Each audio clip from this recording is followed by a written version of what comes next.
अस्सलाम वालेकुम प्यारे व्यूअर्स, उम्मीद करती हूँ आप ठीक होंगे। आज हम आपके लिए नई रेसिपी लेकर आए हैं। इस रेसिपी का नाम है क्रिस्पी पोटैटो चिप्स। किस तरह बनाई जाती है, इसके लिए किन किन अज्जा की जरूरत है। 2 अदद हमने आलू ले लिए हैं और इसको हमने फिंगर साइज में हमने इसको काट लिया है।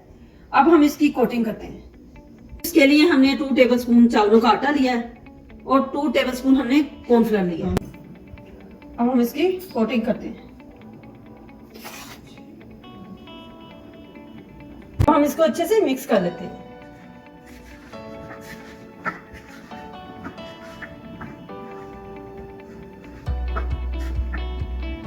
मिक्स हो चुका है, अब हम इसको फ्राई करते हैं। ऑयल हमारा अच्छे से गर्म हो चुका है। अब हम इसमें ऐड करते हैं चिप्स।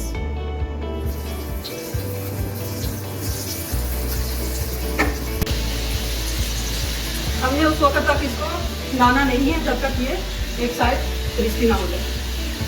एक साइड हमारी क्रिस्पी हो चुकी है, दूसरी का हम वेट करते हैं।